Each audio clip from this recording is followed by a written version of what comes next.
उस बुजुर्ग में और मूसा के दरमियान 100 कदम का फासला रहता है। वो बुजुर्ग चीख कर कहता है, मूसा जल्दी आ, मेरी हलक सूख चुकी है, मेरा गला सूख चुका है, मुझे पानी पीना है। मूसा अलैहिस्सलाम ने अपनी स्पीड बढ़ाई, उस बुजुर्ग से कहा लो मैं पानी लेकर आ गया। उस बुजुर्ग को सहारा दिया, पानी का प्याला उसके हलक तक ले गए, उसके मुंह तक ले गए, लेकिन जैसे ही पानी का प्याला उसके होंठ तक जाता है उस बुजुर्ग की रूह निकल जाती है, बुजुर्ग का इंतकाल हो जाता है। मूसा अलैहिस्सलाम देखते हैं इतनी मेहनत से मैं पानी लेकर आया और पानी ये पी भी नहीं सका, होंठ तक ले गए कि इसका इंतकाल हो गया। अल्लाह को ऐसा नहीं करना चाहिए। एक बंदा जिंदगी भर उसकी इबादत करता रहा, लेकिन आज उसने एक घूंट पानी पीने का भी मौका नहीं दिया अपने बंदे को। उठते हैं, पानी का गिलास उठाकर जमीन पर पटक देते हैं प्याला और कहते हैं अल्लाह ये तेरा न्याय, ये तेरा जजमेंट, ये तेरा इंसाफ सही नहीं है, माफ कीजिएगा। ये मैं नहीं कह रहा हूं, तौरात के अंदर ये जुमले लिखे हुए हैं और किसी भी जुमलों को हूबहू वैसे ही बयान कर देना ये गलत नहीं होता है। मूसा अलैहिस्सलाम के बारे में तौरात कहती है कि मूसा ने अल्लाह से कहा ये तेरा इंसाफ समझ में नहीं आया, इस बंदे ने जिंदगी भर तेरी इबादत की, सजदा किया, रुकू किया और आज तूने उसको 2 घूंट पानी भी नहीं पीने दिए। अरे उठा लेता लेकिन पानी तो पी लेने देता। आवाज आती है, अरे मूसा मैंने उस बंदे को क्यों उठाया ये तुम नहीं जानते, तुम तो आज उस जंगल में पहुंचे हो, आज से पहले उसने तो जब से होश संभाला तब से वो मेरी इबादत कर रहा है। आज तक उस जंगल में उसको खाना कौन खिलाता था? कहा अल्लाह तू। आज तक उस बंदे को पानी कौन पिलाता था? कहा अल्लाह तू। कहा आज तक उस बंदे को खिलाने पिलाने वाला मैं था, लेकिन आज मैंने अपने बंदे को इसलिए उठा लिया है कि आज 2-3 दिन से मैंने पानी उसको नहीं दिया, 2-3 दिन से खाना नहीं दिया। तो आए मूसा, जब जिंदगी भर में खिलाता रहा, जिंदगी भर में पिलाता रहा, खाना में देता रहा, पानी में देता रहा, लेकिन आज मेरे बंदे को जब प्यास लगी तो उसने पानी मुझसे नहीं मांगा, तुझसे मांग लिया। आए मूसा, मैंने इसलिए उसको उठा लिया क्योंकि उसने पानी का सवाल मुझसे नहीं किया, तुझसे कर लिया है। आए मूसा, मैं दुनिया वालों को ये दिखाना चाहता हूँ कि देखो मूसा जैसा एक नबी है जिसको मैंने तौरात दी है, लेकिन उसके अंदर इतनी ताकत नहीं है कि जब तक मैं ना चाहूँ वो किसी को एक घूंट पानी भी पिला सके। मूसा तू नबी है, मेरा रसूल है, तेरे अंदर अगर इतनी ताकत है कि किसी को पिला सकता है तो इस मुर्दे को, इस बुजुर्ग को एक घूंट पानी पिला कर दिखा। नहीं दिखा सकता है तू। और यही मुझे दुनिया को बताना है कि नबियों में, रसूलों में भी इतनी ताकत नहीं कि वो अपनी मर्जी से एक घूंट पानी किसी को पिला सके। जब तक कि अल्लाह की मर्जी न हो तुम भी एक गिलास पानी, एक घूंट पानी किसी को नहीं पिला सकते। ये तौरात में तौहीद का जिक्र आज भी मौजूद है। क्या कहोगे इस तौहीद के बारे में? हिंदू धर्म के बारे में तो पूछो नहीं, उसके लिए तो हम जुआ तक खेलने को तैयार हैं। डॉक्टर जाकिर नाइक भारत से मलेशिया चले गए, लेकिन जर्जीस तो यहीं रहता है। योगी को और मोदी को ललकारता भी है, जेलों में भी जाता है, जेल को ससुराल भी अब समझने लगा है। सब कुछ होने के बावजूद आज तक कोई आदमी मुझे अपने मंत्रों के बारे में ये नहीं बता सका। हाँ, इतना जरूर है कि मेरे ऊपर किसी हिंदू भाई ने आज तक केस नहीं किया है। मेरे ऊपर जितने भी केस हुए हैं वो हमारे अपने ही लोगों ने किए हैं। हमारे ही लोगों ने भड़का कर लोगों को केस हमारे ऊपर करवाए हैं। और ये कोई नई चीज नहीं है, ये होता चला आया है। इस घर को आग लग गई घर के चिराग से।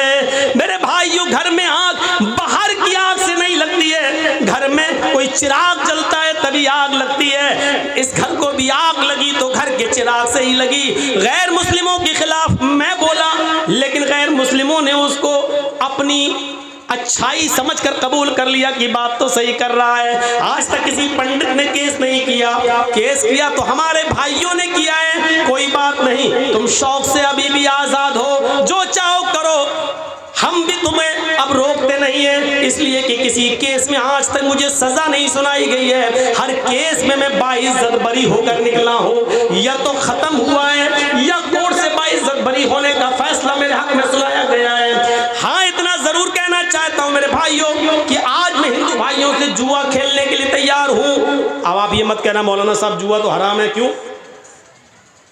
मैं इसलिए ऑफर दे रहा हूं कि आओ रख लो, तौहीद का जितना सबूत तुम्हारी किताबों में है उतना तो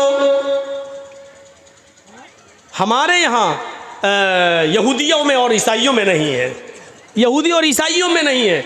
हालांकि तौरात का ये बहुत बड़ा सबूत है।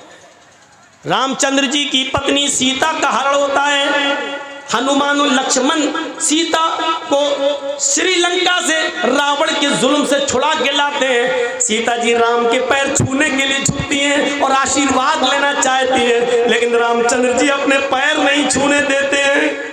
ये वाल्मीकि रामायण है जो 2000 साल पहले लिखी गई थी। आजकल की रामायण तो ये अभी 100-200 साल पुरानी है।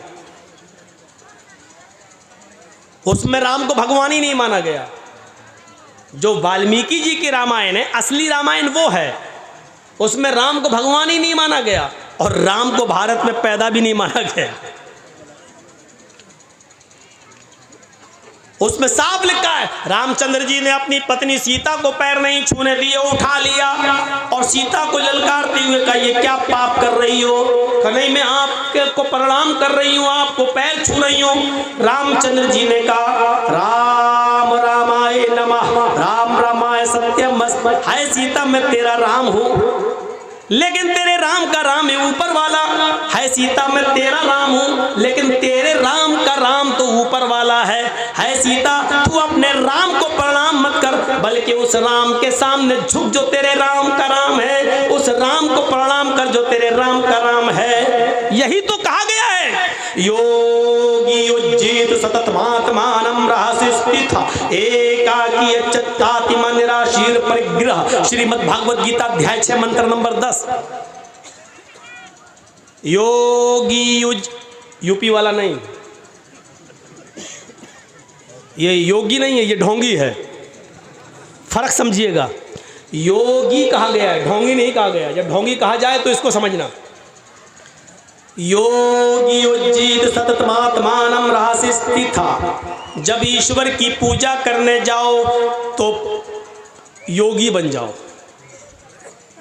यानी पूरे शरीर की एक्सरसाइज, पूरे शरीर की एक्सरसाइज हो जाए, पूरे शरीर को झुका लो। पूरे शरीर की एक्सरसाइज सिर्फ नमाज में होती है, किसी इबादत में नहीं होती। आप देख लीजिए, मंदिर में जाइए, हिंदू लोग क्या करते हैं, बस पूरे शरीर की एक्सरसाइज नहीं है। अब तो ये भी नहीं हो रहा है, मोटरसाइकिल पे जा रहा है आप, सामने हनुमान जी की मूर्ति ढाई 10 किलो की खोपड़ी बढ़ गए आगे। अब तो कोई उतरकर हाथ भी जोड़ना गवारा नहीं कर रहा है।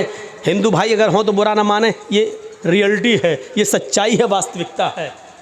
मोटरसाइकिल पे जा रहे हूँ, नई बीवी बैठी हुई है, हनुमान की आगे बढ़ गए, ना कोई वुजू, ना कोई हाथ पैर धोना, ना कुछ नहीं, बढ़ गए आगे।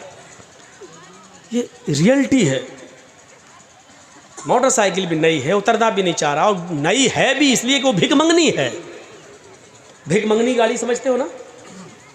अरे जो लड़की के बाप ने अपने दामाद को इंटरनेशनल भिखारी समझ के खैरात में दी है, उसको मैं बोल रहा हूँ। उस बाइक को जितने लोगों ने अपने ससुर से जो ली है, मांग मांग के जो मोटरसाइकिल है, ये सब इंटरनेशनल फकीर हैं, इंटरनेशनल भिखारी हैं ये लोग। और अब जो मांगेंगे वो और बड़े होंगे, क्योंकि जानने के बाद मांग रहे हैं। तो इंटरनेशनल भिखारी अपनी बीवी को बिठाया, जा रहा हूँ, लाइक 10 किलो की खोपड़ी बढ़ गया। अब तो ये भी नहीं हो रहा है। पूरे शरीर की एक्सरसाइज सिर्फ नमाज में होती है। देखिए, अल्लाह अकबर, ये पॉजिटिव रेजेस दौड़ रहे हैं, पॉजिटिव। ये हाथ की एक्सरसाइज है। और ये देखिए, वैसे बहुत से लोग यहाँ भी नियत मानते हैं, हमें कोई एतराज़ नहीं। आजकल लोगों को मिलाने की बात करना चाहिए, तोड़ने की नहीं, जोड़ना। ये वक्त की ज़रूरत है। जो लोग यहाँ बांध रहे हैं वो बांधें, हम लोग यहाँ बांधते हैं, बांध रहे हैं। अब यहाँ जो हाथ बांधे जाते हैं तो उसमें वज़न है, एक्सरसाइज है। आपने कभी तरावी पढ़ी होंगी, इमाम साहब जब देर तक किरत करते हैं, एक पारा उनको ख़त्म करना है 8 रकात तरावी में, तो आपको यालमुन तालमुन समझ में आएगा। बस गैरिल मग़ज़ूबि अलैहिम वलद्दाल्लीन तक तो गाड़ी सही चलेगी। इसके बाद इमाम साहब हो जाएंगे राजधानी एक्सप्रेस। बिस्मिल्लाहिर्रहमानिर्रहीम अलिफ लाम मीम ज़ालिकल किताबु ला रैब फ़ीहि हुदल लिल मुत्तक़ीन अल्लज़ीना युमिनूना बिल